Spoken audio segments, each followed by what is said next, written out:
Although mankind has made enormous technical advances during the last century, spiritually, we are lagging far behind.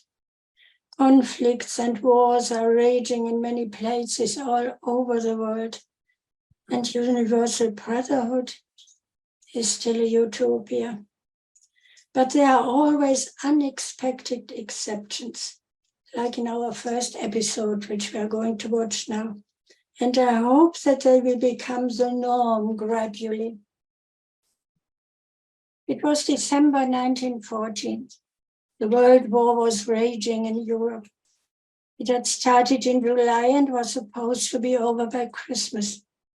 But due to unprecedented losses in several battles, the opposing sides were deadlocked and forced into a gruesome trench warfare that World War I became known for, claiming more than 15 million lives.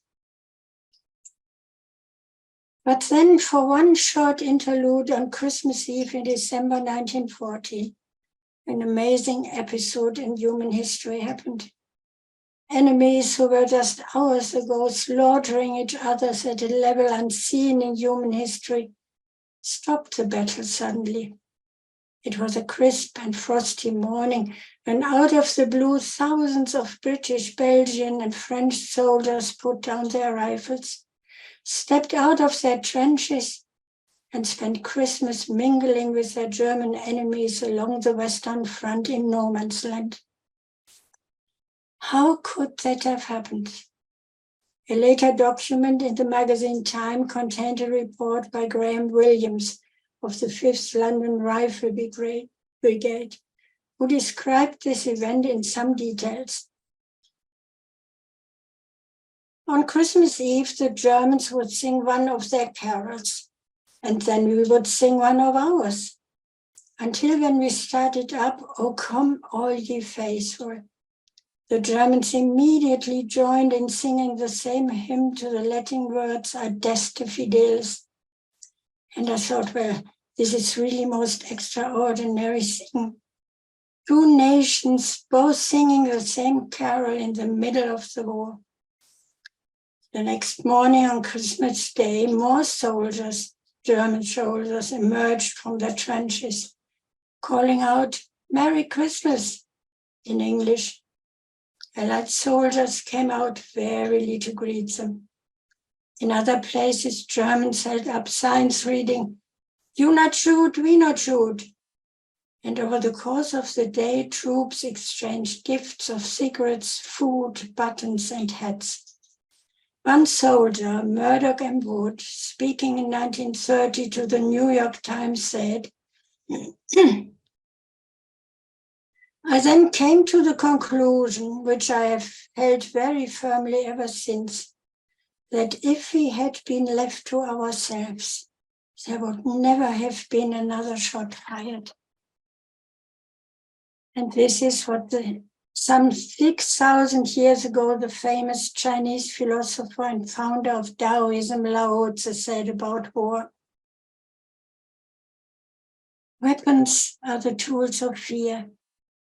A decent man will avoid them, except in the direst necessity, and if compelled, will use them only with the utmost restraint.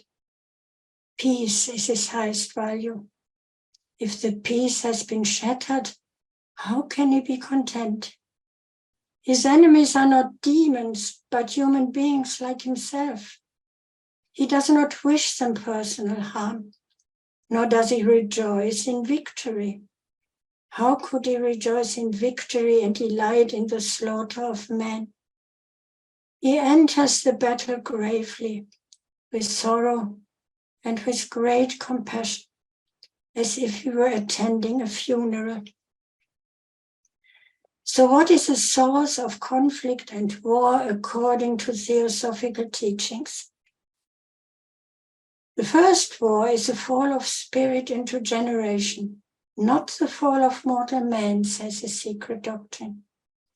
The many wars in heaven refers to several struggles of adjustment, spiritual, cosmical, and astronomical. but chiefly to the mystery of the evolution of man as he is now. The origin of the war in heaven and the fall has to be traced to India, says HBB. The first happened in the night of time before the building of the solar system, symbolizing only the personified cosmic powers. Another on earth at the creation of man. And a third war is mentioned as taking place at the close of the fourth race, between its adepts and those of the fifth race, between the initiates of the sacred island, a mysterious locality called Shambhala, which occultists placed in the Himalaya, and the sorcerers of Atlantis. The fall of the angels and the war in heaven is repeated on every plane, the lower mirror disfiguring the image of the superior mirror, and each repeating it in its own way, symbolizing the marriage of heaven with earth is the love of nature for divine form, and the heavenly man enraptured with his own beauty mirrored in nature, or spirit attracted into matter, says the secret doctrine. Oriental traditions are as full of allegories about the downfall of Pleroma, the divine world or universal soul, the world of the gods and devas. One and all, they allegorize it explains the fall as the desire to learn and acquire knowledge, to know. This is a natural sequence of mental evolution, the spiritual becoming transmuted into the material or physical, the law of descent into materiality and reascent into spirituality.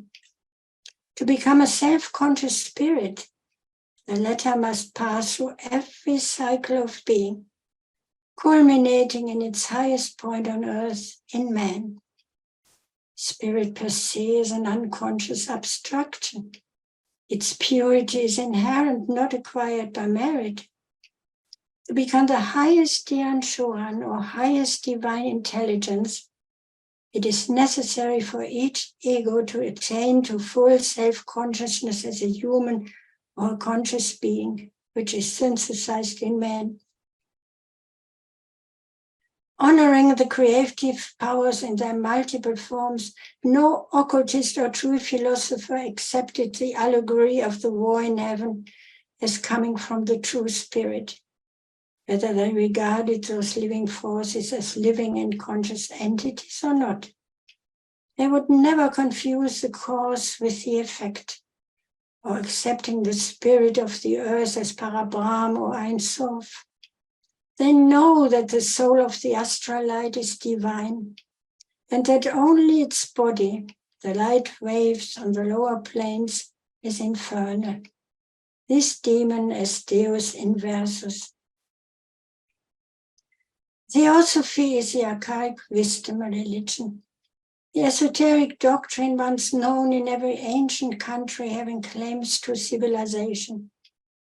This wisdom, all the old writings show us as an emanation of the divine principle, and the clear comprehension of it is typified in such names as the Indian Buddha, Thoth of Memphis, the Hermes of Greeks. Under this designation, all the ancient philosophers of the East and West included all knowledge of things occult and essentially divine. According to Brahmanical calculations, the age of the world is divided into 4 yugas of different lengths, preceded by a twilight or transition period. We are currently living in the 4th one, Kali Yuga, or age of iron, darkness, misery, and sorrow. In the ocean of theosophy, Mr. Judge, one of the co-founders of the Theosophical Society, adds, the first 5,000 years of Kali Yuga will end between the years 1897 and 98. This Yuga began about 3,102 years before the Christian era, at the time of Krishna's death, as 1897, 98 are not far off, at his time, of course.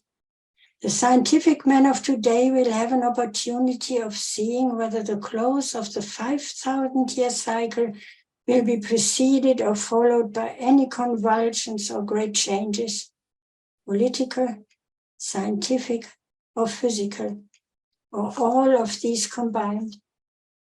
Cyclic changes are now proceeding as year after year the souls from prior civilization are being incarnated in this period when liberty of thought and action are not so restricted in the West as they have been in the past by dogmatic religious prejudice and bigotry.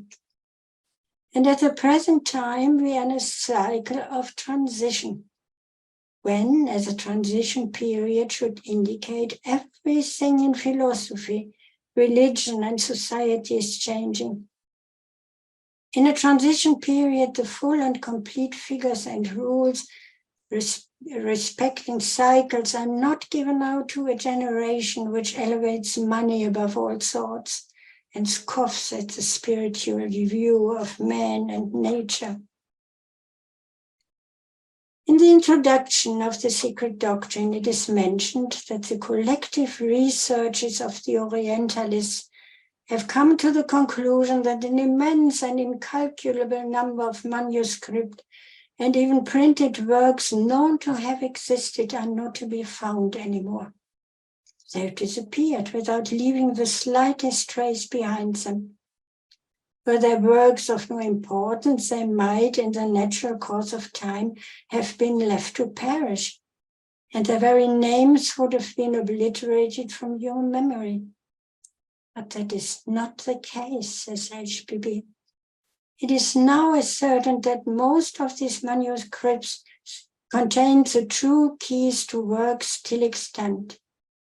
Unfortunately, they are entirely incomprehensible for the greater portion of their readers without those additional volumes of commentaries and explanations. Such are, for instance, the works of Lao Tzu. He is supposed to have written many books, but the heart of his doctrine is the Tao Te Ching, which today's scholars think was his only book. Madame Blavatsky cites the work of Stanislas Julien, a French sinologist who is a student of Chinese language, literature, and history, who showed that the text of the Tao Te Ching had only about 5,000 words. Yet Professor Max Müller, a German-born philologist and Orientalist, found that the text was still unintelligible without commentaries, so that Mr. Julien had to consult more than 60 commentators for the purpose of his translation, the earliest going back as far as the year 163 BC, not earlier. And that during the 4 centuries and a half that preceded these earliest of the commentators, there was ample time to veil the true Lao Tzu doctrine from all but his initiated priest. It is widely accepted that much of the English translations of the Tao Te Ching can only render a small part of the rich and complex ideas contained in the original writing. That is why different translations of this book sometimes look like different texts.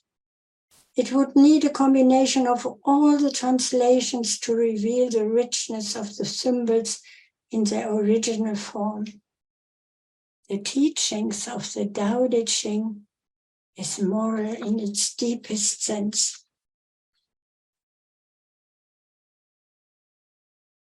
Taoism is the divine wisdom of ancient Chinese origin about the transcendental source and oneness of all life, which is founder Lao Tzu called Tao, and the importance of living in harmony with the source and substance of everything that exists, and from which the power of Tai Chi originates.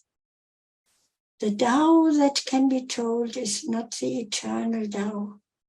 The name that can be named is not the eternal name.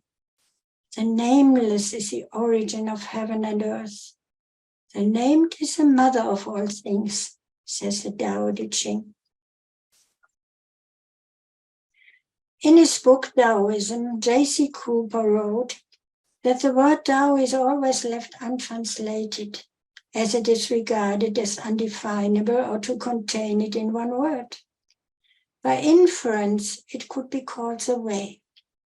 The ideograph is made up of the head or leader and the feet of progress by degrees, the two together giving the suggestion of intelligent movement along the way. It implies the whole man in conformity with the laws of nature. In the Secret Doctrine, it sounds like this. In Kapila Sankhya philosophy, unless allegorically speaking, Purusha or spirit mounts on the shoulders of Prakriti or Metta, and the latter remains irrational while the former remains inactive without her. Therefore, nature in man must become a compound of spirit and matter before he becomes what he is. And the spirit latent in matter must be awakened to life and consciousness gradually. For Lao-Tzu, the Tao was a transcendental cause, the primordial unity and all-pervading principle of the universe, given rise to it, yet undiminished by it. It is called the absolute or ultimate reality. Some compare to the Atman in Hinduism, the Suchness in Buddhism, the Ein Sof of the Kabbalah or the Monad of the Greeks. But even such definitions are misleading. In the Tao Te Ching it is said, the Tao that can be expressed is not the eternal Tao. It is beyond material existence. The Tao is a passage rather than the path. It is a spirit of cosmic change, the spirit of growth. It recoils upon itself like a dragon. It folds and unfolds as do the clouds. It is the eternal principle of all life, but no life can express it. But Theosophy expresses it like this. In occult metaphysics, there are properly speaking two ones. The one on the unreachable plane of absoluteness and infinity, on which no speculation is possible. And the second one on the plane of emanations. The former can neither emanate nor be divided, as it is eternal, absolute, and immutable. The second being, so to speak, the reflection of the first one. For it is a logos or Ishvara in the universe of illusion can do all this. And Mahatma Kutumi confirms this when he says, the active is attracted by the passive principle, and the great Nag, the serpent emblem of eternity, attracts its tail to its mouth, forming thereby a circle or cycles in the eternity, in that incessant pursuit of the negative by the positive. Unconscious and non-existing when separated, they become consciousness and life and brought together. Hence again, Brahma from the root breathe, the Sanskrit for to expand, grow, or to fructify. Brahma being but the vivifying, expansive force of nature in its eternal evolution. The manifested world is transitory and in a perpetual state of flux, and according to the Taoism. There's nothing fixed in the phenomenal world. All its possibilities are contained in growth, and only growth can reveal life. The way is a way of life, and can only be understood by being lived. That's why only a small amount of written material is left by Taoists. Life is not created, it is. Those who believe it possible to teach inspiration and genius, to impose from without what can only be born from within, are blind. Each must find in himself his own truth. Everything is unique through the essence of all things are one. In the relative world, it becomes every manifestation of the power of the universe, the power that gives rise to the mutable. The Tao is the way and the goal. And according to theosophy, nature is never stationary during Manvantara, as it is ever becoming or not simply being. And mineral, vegetable, and human life are always adapting their organisms to the then reigning elements, and therefore those elements were then fitted for them, as they are now for the life of present humanity. And the Master Kuthumi again says, we say and affirm that motion, the universal perpetual motion which never ceases, never slackens, nor increases its speed, not even during the interludes between the pralayas or nights of Brahma, but goes on like a mill set in motion, whether it has anything to grind or not, for the pralayas being the temporary loss of every form, but by no means the destruction of cosmic matter, which is eternal. We say this perpetual motion is the only eternal and uncreated deity we are able to recognize. And once we pass in thought from this to us, absolute negation, duality supervenes in contrast of spirit or consciousness and matter, subject and object. The Tao Te Ching, in the translation of Talbot McCarroll, says, this little book cannot be understood any more than you can understand a river. If you wish to experience the river, you must jump in. So it is with the Tao Te Ching. Many things in here will confuse you, but the confusion is not to be conquered. It does not result from a lack of knowledge. This confusion is a teacher that can teach you about yourself, your story, your people, your world, and the still point of the universe, to which we give the crude name, the Tao.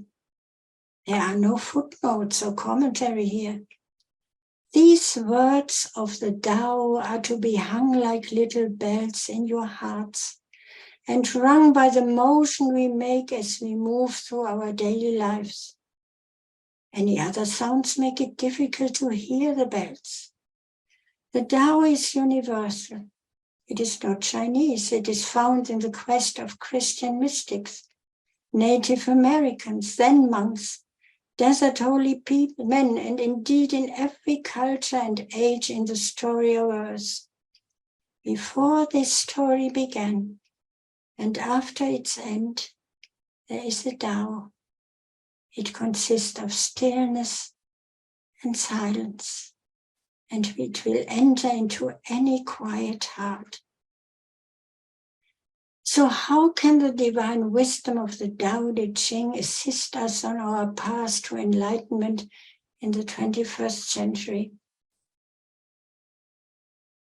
In his book, The Tao of Physics, Dr. Fritjof Capra, an Austrian-born American physicist, founding director of the Center of Ecoliteracy in Berkeley, once said, Taoism is basically a way of liberation from this world and is, in this respect, comparable to the ways of yoga or Vedanta in Hinduism, or to the Eightfold Path of the Buddha. It is based on the firm belief that the human intellect can never comprehend the Tao. The Eastern mystics repeatedly insist on the fact that the ultimate reality can never be an object of reasoning or of demonstrable knowledge. It can never be adequately described by words because it lies beyond the realms of the senses and of the intellect from which our words and concepts are derived. The fact which is obvious from any reading of the newspapers, that mankind has not become much wiser over the past 2,000 years, in spite of the prodigious increase in our rational knowledge, is ample evidence that the impossibility of communicating absolute knowledge by words. As Zhuang Tzu, another influential Chinese philosopher and Taoist who lived around the 4th century BC, said, if it could be talked about, everybody would have told their brother. Absolute knowledge is thus an entirely non-intellectual experience of reality, an experience arising in a non-ordinary, a state of consciousness which we may call meditative or mystical state. That such a state exists has not only been testified by numerous mystics in the East and West, but is also indicated by psychological research. Zhuang Tzu's book is full of passages reflecting the Taoist contempt of reasoning and argumentation. Thus he says a dog is not reckoned good because he barks well, and a man is not reckoned wise because he speaks skillfully. And as disputation is a proof of not seeing clearly. Logical reasoning was considered by the Taoists as part of the artificial world of man, together with social etiquette and moral standards. They were not interested in this world at all, but concentrated their attention fully on the observation of nature in order to discern the characteristics of the Tao. Thus they developed an attitude which was essentially scientific, and only the deep mistrust in the analytic method prevented them from constructing proper scientific theories. The careful observation of nature, combined with a strong mystical intuition, led the Taoist sages to profound insights, which are confirmed by modern scientific theories. One of the most important insights of the Taoist was the realization that transformation and change are essential features of nature. They saw all the changes in nature as manifestations of the dynamic interplay between the polar opposites of yin and yang. And thus it came to believe that any pair of opposites constitutes a polar relationship, where each of the two poles are dynamically linked to the other. Dr. Petra also points out that at the same time when Lao Tzu and his followers developed their worldview, the essential features of this Taoist view were also taught in Greece, by a man whose teachings are known to us only in fragments and who was and still is very often misunderstood. This Greek Taoist was Heraclitus of Ephesus.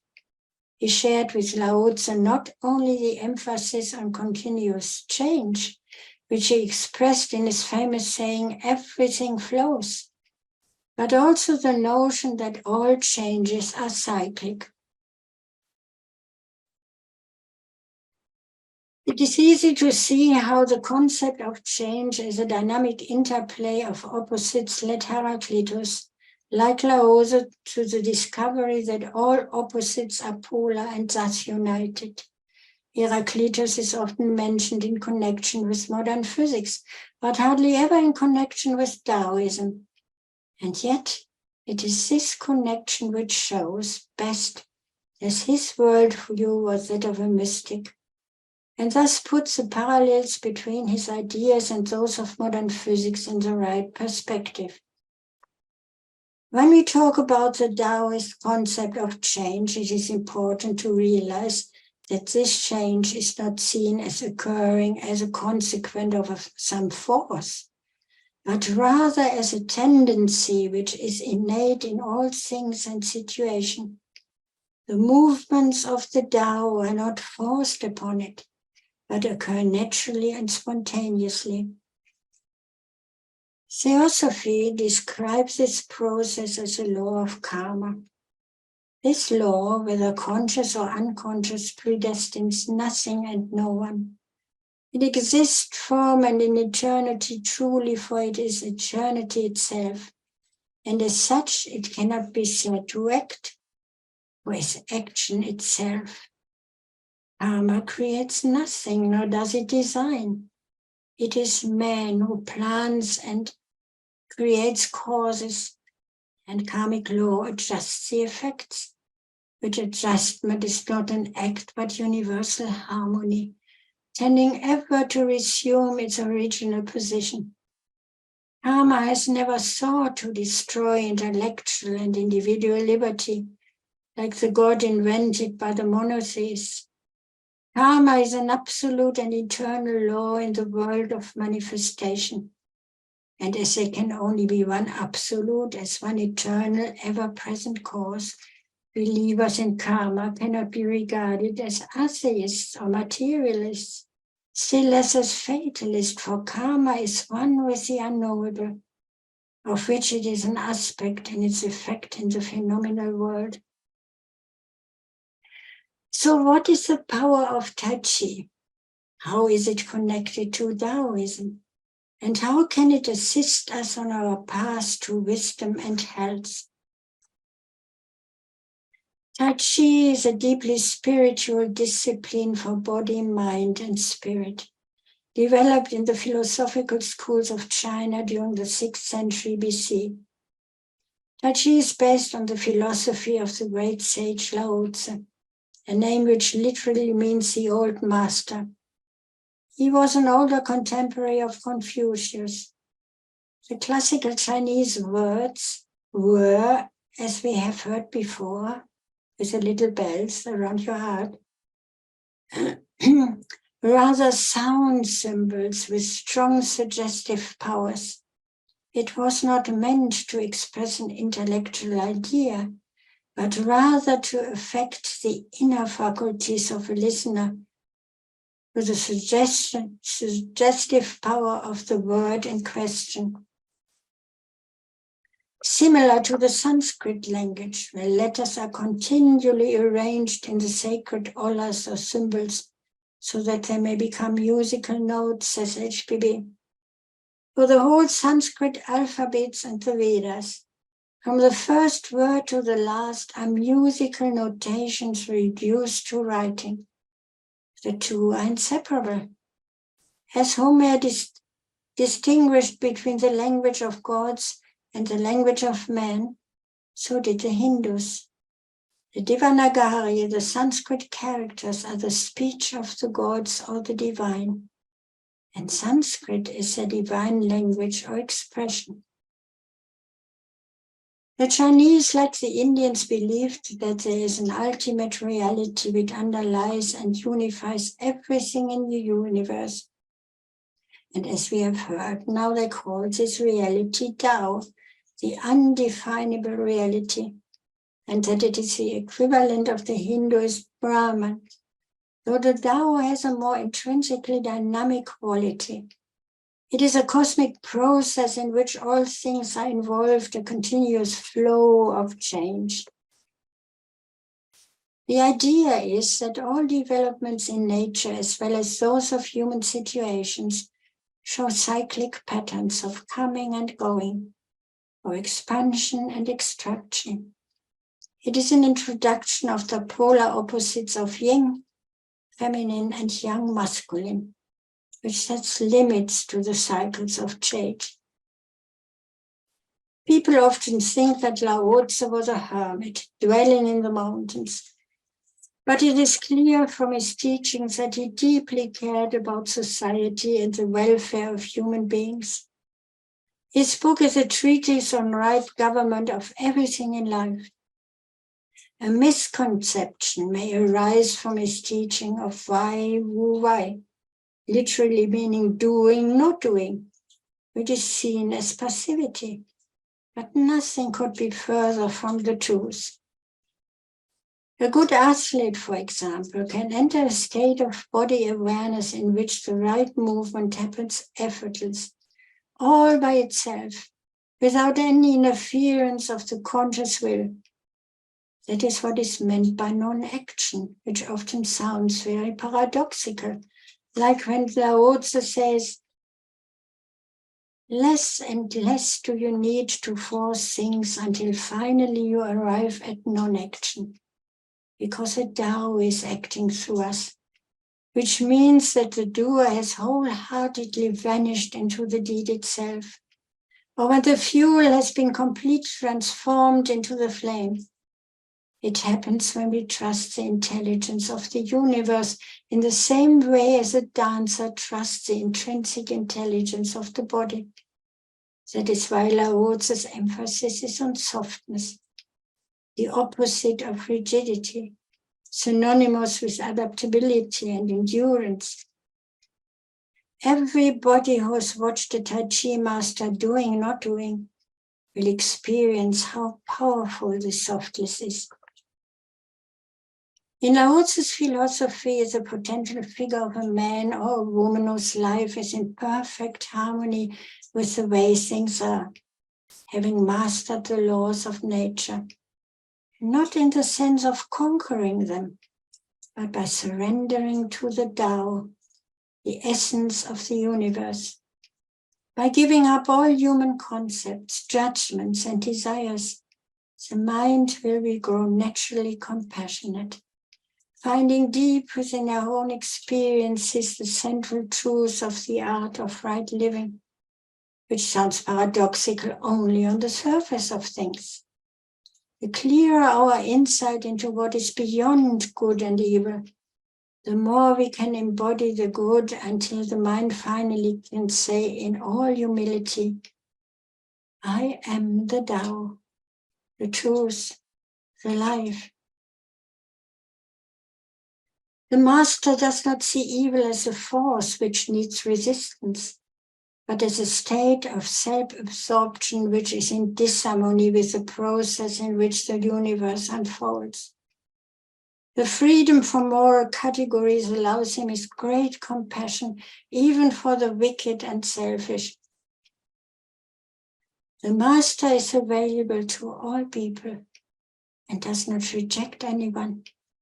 He is ready to use all situations and does not waste anything. This is called embodying of light. Being and non-being create each other. Difficult and easy support each other. Long and short define each other. Before and after follow each other. Therefore, the master acts without doing anything and teaches without saying anything. Things arises and he lets them come. Things disappear and he lets them go. He has, but he does not possess. Acts, but does not expect. When his work is done, he forgets it. That is why he lasts forever. Tai Chi Chuan, casually referred to as Tai Chi, is a unique, deep, meditative, internal Chinese philosophy with a martial art at its core, which has been developed over many centuries. Its calisthenic or kind of gymnastic exercises can be viewed in the wide context of traditional Chinese medicine, the meridian system of acupuncture, psychology, breathing exercises, and meditation. It is a health science which acts both on mind and body by improving physical equilibrium and strength, blood circulation, right breathing, concentration, peace of mind, and the skills of self-defense. With other words, it is a holistic system of self-cultivation, a cultural masterpiece developed in the monasteries of China, virtually an esoteric school until the mid-19th century. It was only available within the monasteries and temple schools. Because of many generous teachers, this spiritual treasure is now available in the Western world and has enriched the lives of many people. Millions of them practice it daily around the globe. But most of them don't know what the term Tai Chi Chuan really means. The popular translation is grand ultimate fist. But when asked what that exactly means, most students are lost to come up with a proper explanation. But we will come to it a bit later on. Tai Chi is an important term used in Taoist philosophy. In its original cosmic sense, as we have heard before, the Tao is the ultimate undefinable reality, the equivalent of the Hindu Brahman, the essence of a cosmic process in which all things are involved, a continuous flow and change, including human situation, a cyclic pattern of coming and going, of expansion and contraction, symbolized by the dynamic interplay of the polar signs yin and yang. That which lets now the dark, now the light appear is Tao, says the I Ching of changes, which also symbolizes the male and female forces in nature. Yang is the strong male creative power, and yin the dark, receptive female maternal element, representing the earth. The I Ching, or Book of Changes, is a book thousands of years old. In China, it has served as an all-encompassing philosophical treatise of the universe, a guide towards ethical living, a guidebook for ruling, and as an oracle for one's personal life and psychic future. The two most major branches of Chinese philosophy, Confucianism and Taoism, owe their creation to this ancient fundamental book. It is one of the first efforts of the human mind to place itself within the universe, and interest in it has been rapidly spreading in the West. The symbol of yang and yin is well known the world over. The two dots in the diagram symbolize the idea that each time one of the two reaches its extreme, it contains in itself already the seed of the opposite. That is why traditional Chinese medicine is also based on the balance of yin and yang in the human body. Any illness is seen as a disruption of this balance. The observation that mind and body are intimately linked, that the mind directly affects the body, made it obvious that anxiety, stress, fear, etc., are the causes of tension, dis-ease, or sickness, interfering with the proper breathing, circulation of energies, and general body functions. An active but peaceful mind was recognized as an absolute necessity to health, a balanced personality, and an efficient body. Therapeutic exercises were developed, imitating the flight of birds and other animal movements, as well as their sounds, due to their unself-conscious naturalness forming the basis of their dances. Dr. Fritjof Capra compared the Tao in his book, The Tao of Physics, with the intrinsic motion of the subatomic world, the indivisible dynamic whole, whose parts are essentially interrelated. It can only be understood as peasants of a cosmic process, where this interrelation and interaction between the parts of the whole are more fundamental than the parts themselves. And he expressed this process with the following words in his book, The Turning Point. There is motion, but there are ultimately no moving objects. There is activity, but there are no actors. There are no dancers. There is only the dance. And the Mahatma letter, as we have heard before, is a reminder, because the Mahatma to me confirms as well that motion, the universal perpetual motion which never ceases, never slackens, nor increases its speed, not even during the interludes between the pralayas or nights of Brahma, but goes on like a mill set in motion, whether it has anything to grind or not.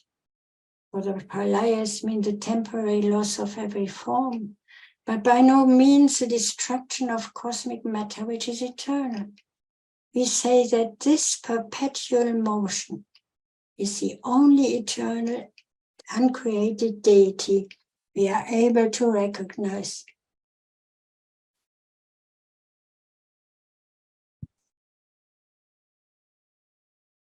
Tao is aimed to attain complete union with Tao, the unnameable essence of all being, via practicing and imitating this flow of energy to attain inner stillness, finer mental focus, harmony and flowing with the process of life. Body movements were coordinated with yogic breathing exercises, with an ever-growing knowledge of the subtle or esoteric anatomy of the body, and the balancing of these movements of energy, which they call chi. It is the equivalent of prana, or the life principle in Sanskrit. Within these movements were naturally concealed the exercises of unarmed combat, which is a heritage of Chinese culture. They were largely evolved by physicians and taught in little schools attached to their practices. For their chief aim was preventative medicines. The physicians were not paid if those under their care became ill. In the monasteries and temple schools, monks were not only concerned with improving and preserving the quality of life, but also to develop some skills in self-defense without the use of weapons, which they were not permitted to use. In this way, Chuan, from Tai Chi Chuan, exercise were involved, and this term means fist, in the sense that it actually symbolizes a nucleus or focus of concentrated energy for controlling one's temporal nature, a tool for mastering the mind, emotions, and body, the skill of self-defense as well as a health-giving therapy. In early Chinese concepts, Tai Chi was seen as a horizontal pole, the link or bridge between heaven and earth, the macrocosm embracing within itself the constant cyclic movement, the law of periodicity between the complementary polarities of yin and yang, subjective and objective. The art of Tai Chi is aiming for the integration and complete mastery of the whole individuality, balancing all the energies of the personality and the spirit, opening up of the higher spiritual faculties like inspiration, intuition, and divine will. It is a process of self-realization, opening up the way which goes beyond the lower or reasoning mind to the intuitive or higher mind, which requires many lifetimes to achieve. The union with the Tao, or our divine source. The movements of Tai Chi are the constant shifting of energies between the two opposite poles or polarities in space. The mind remaining in tranquility as a coordinating factor and observer. As with the legs, the arms and hands express the alternation of yin and yang as well, curving and pressing through space like swimming in the air. These movements flow from the center of the body called Dantian, 2 fingers below the navel. It is the energy center of Qi or life, one of the focal points for meditation, exercise techniques, and traditional medicine. Through this area within the auric or electromagnetic field, energies are passed through the body and distributed according to needs. In heightened awareness, the body and atmosphere are finally experienced as a pair of complementary opposites, or an integral part of each other, which will finally be experienced as the essence of unconditioned love. Tai Chi cannot be developed, it simply is, And the aim is to focus its energy to maintain the appropriate rate of vibration or flow throughout our whole constitution. The movements need to be consciously felt with the movement of life. Grass waving in the breeze, clouds flowing across the sky, ebb and flow of the tidal waves of the sea, cleansing and purifying with the fire of life the soil for the seeds of a new, healthy life of body, mind, and spirit. The raising of vibrations in the whole constitution of man is a very important healing process. The peak experience of Tai Chi Chuan, the emptying of self to allow the attainment of integrated unity, the emergence of what is called Di in Chinese philosophy, which is virtue or power, intrinsic in primordial nature. It is an inner quality existing in all creatures and things, a manifestation of Tao. The sage Zhuangzi, a Taoist philosopher and greatest disciple of Lao Tzu, once said, "To the mind that is still, the whole universe surrenders." As a spiritual progression, Tai Chi symbolizes the moment of birth, the emergence from Tao, the source, into Tai Chi.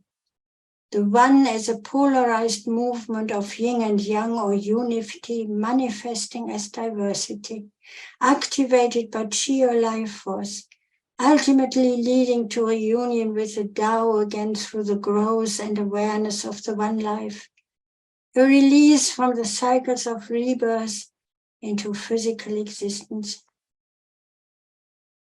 The teachers tell us that Tai Chi cannot be learned from books. And Swami Vishnu Devananda, founder of the International Sivananda Yoga Vedanta Centers and ashrams in the last century, once said, "One can become a teacher very easily. To become a student takes a whole lifetime. The easiest thing in the world is to teach something one does not know or practice. The most difficult of all things is to practice what one preaches." So Tai Chi is the art of self-cultivation. And finally, if you close your mind in judgments and traffic with desires, your heart will be troubled. If you keep your mind from judging and aren't led by the senses, your heart will find peace. Use your own light and return to the source of light. This is called practicing eternity. A great nation is like a great man. When he makes a mistake, he realizes it. Having realized it, he admits it. Having admitted it, he corrects it. He considers those who point out his fault as his most benevolent teachers. He thinks of his enemy as a shadow that he himself casts. I have just 3 things to teach: simplicity, patience, compassion. These 3 are your greatest treasures. Simple in action and in thoughts, you return to the source of being. Patient with both friends and enemies, you accord with the way things are. Compassionate towards yourself, you reconcile all beings in the world. And he adds, a journey of 1,000 miles must begin with a single step. Thank you.